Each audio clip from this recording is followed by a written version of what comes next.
Ladies and gentlemen, welcome back to Basil Builds. Today we are back with the Force Impulse Gundam from Gundam Seed Destiny. And as you can see in the past, we have done quite a bit of the components. We did the legs and feet last time. Before that, we did the arms, the torso, and the head. And now it is time to put all these guys together by putting the missing piece, which would be the waist part. So let's move these finished pieces to the side, open up our instructions to the right page, and we can get started on building the waist. Now, let's see what we're going to need right now. We're going to start with the B1 runner. So let me pull that out. B1, here we go. It calls for B112. Start that. Where are you, B112? Oh, must have fallen off already. See, every once in a while, you get to a runner, you go, that piece is missing. That means it must have fallen off in the box, which does happen from time to time. Or it could be missing completely. That's not a good sign, is it? Well, that's a quandary, isn't it? Oh, I just heard something hit the floor. How much you want to bet that's B112? Let's take a look here. Oh. And what do you know? That, I believe, is exactly the piece that I was looking for. So, there you go. That happens a lot more often than you'd care to admit. Okay, so attaching to B112 is piece B116. And lucky for us, B116 is still on the runner. So let's snip this guy out.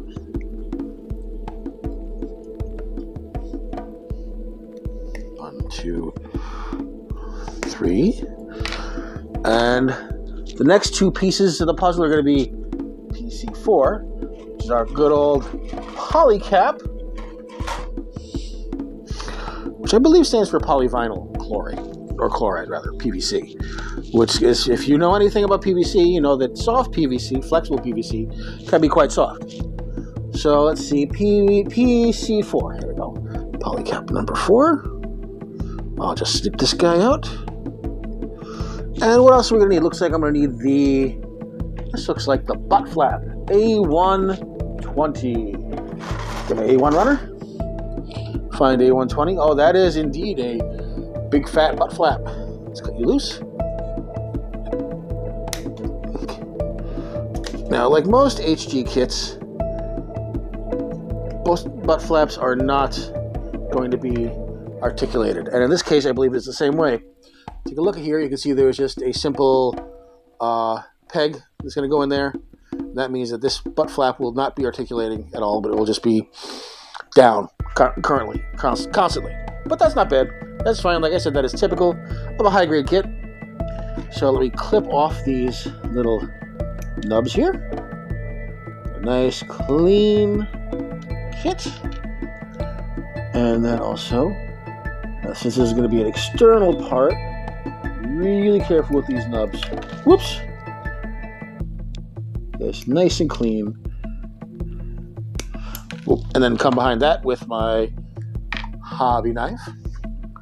And just do a little cleanup. Not much. Just enough to get it nice and smooth. That's a little better.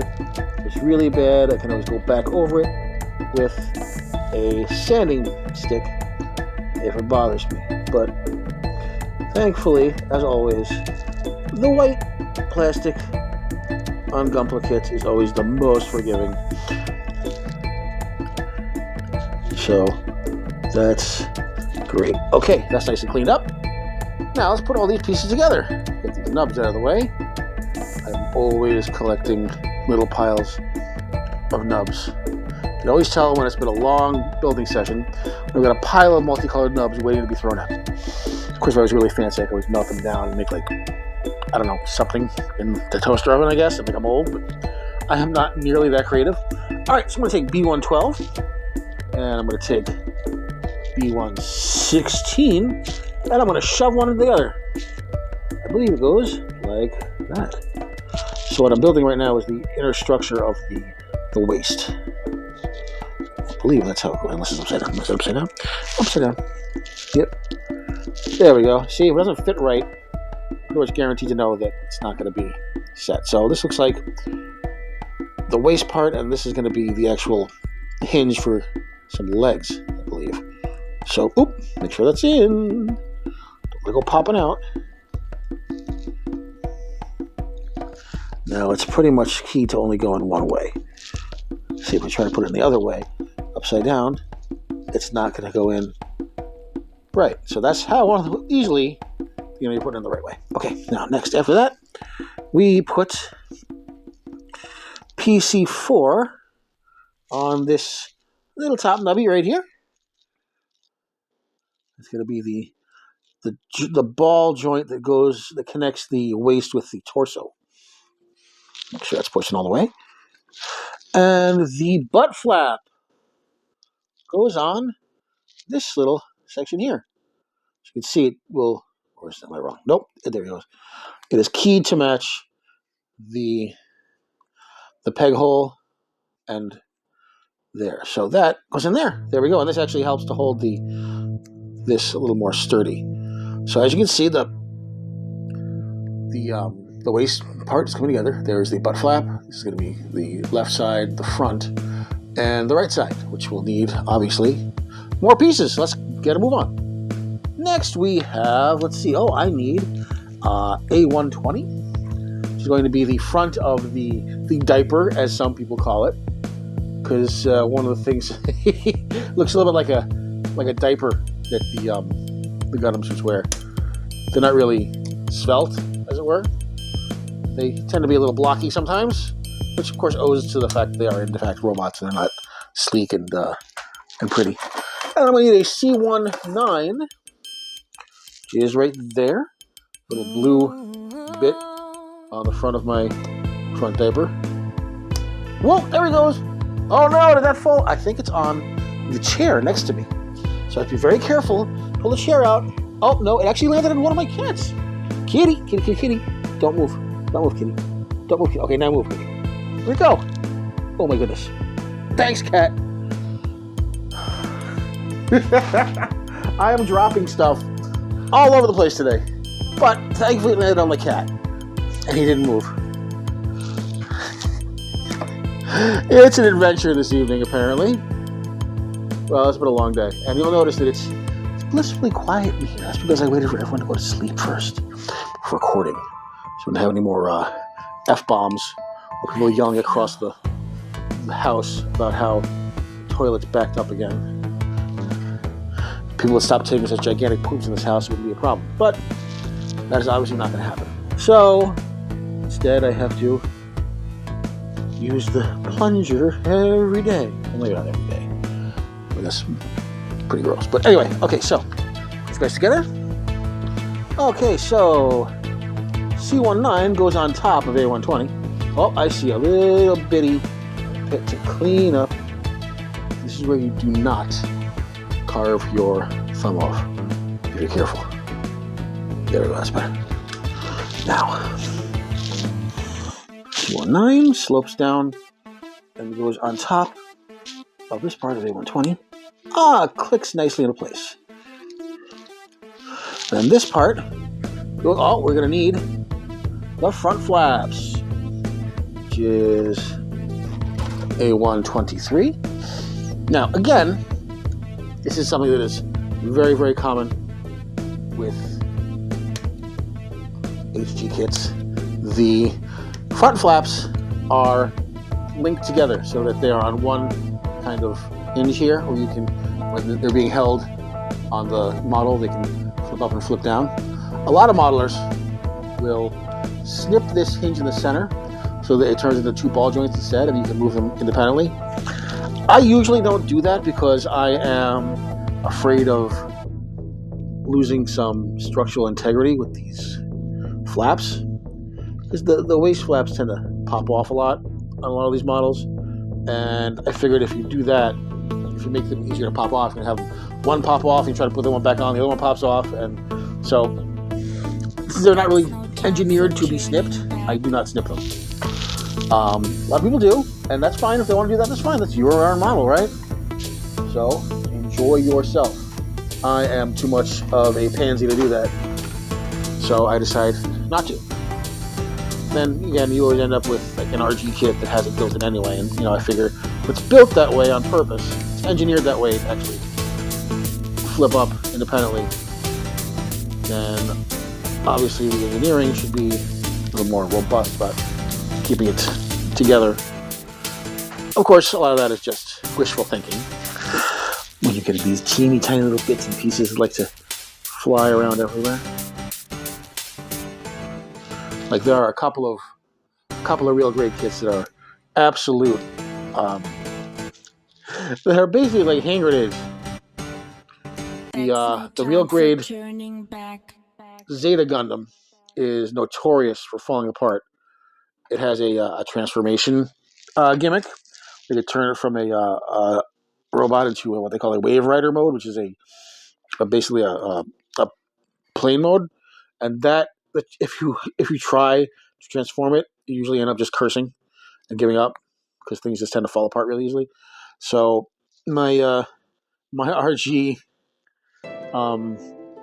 Zeta Gundam is half completed. Well, it's the thing is technically completed, but it barely stands up on its own. So I just kind of leave it in the back. And then there's other kits which are just super super complex, like the original real grade Unicorn Gundam, which is the first real grade I ever tried. Was a mistake on my part because I was not ready for a real grade kit, especially one like that. That one beat my ass badly. So yeah, always start slow if you're going to start building these kits. Like there's nothing wrong to start with a high grade kit.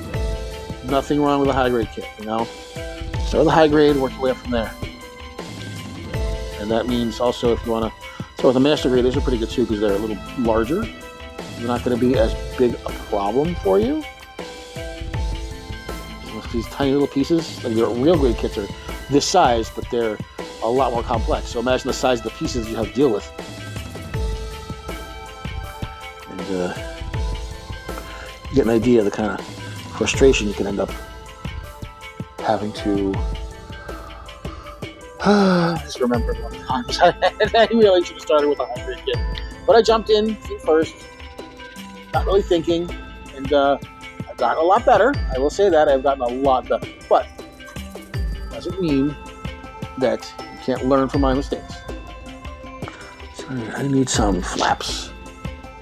And because we've got the front and the back all built on this waist unit, now it's time for the side skirts. The side armor that covers the hips. There's one. That's two right here. And a little snippy snip. There we go. Clean these guys up.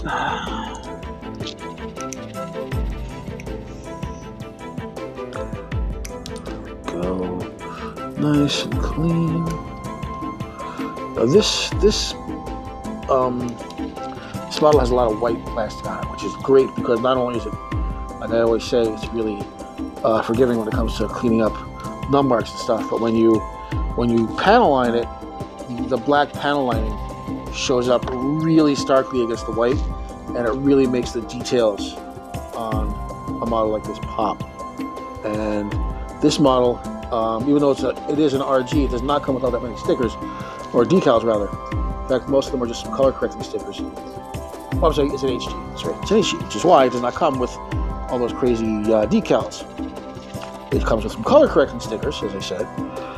But other than that, there are really no. It's not known for super detailed, super meticulous stuff like that. It's actually one of the things that I both love and hate about RG kits, putting on decals, because there's so many decals sometimes. At the same time, it's I enjoy it because when you're done, they look amazing. Okay, I need some more polycaps. I need polycap 5, PC5, 2 of them. There we go. Teeny little hinges. Now, judging by the look of these hinges and where they know they're going to go, which is on these side flaps, I anticipate these side flaps falling off constantly. So let's see how they put these guys on. You stick this peg in the hole, like that. You do the same thing with the other one. In there like that, and then you simply put this peg in the side here. Does it snap into place? No, but it does animate. You see, it's got a little hinge there now. So the side flips up, the top flips up, or the front rather. And that's going to make putting the legs on very easy, because that, I believe, is our next step. Yes, indeed. So now that we have the waist unit complete, it's time to bring the legs in. And the torso unit. And put them together. So let's see. We're going to start with the... Alrighty. Put the legs on first. Right? Flip this up. Flip this up. Put the right leg on. This little peg in here. Whoops. Hold on, little buddy. There we go. In nice and tight. Now I put this guy in on this side. Again, nice and tightly. Flip these guys down. We've got some legs. Now, we put the ball joint in the place right there. All right, so now we have a fully complete base unit here. The Force Impulse Gundam. As you can see, he is basically complete. However, he would not be the Force Impulse Gundam without the hand that just popped off.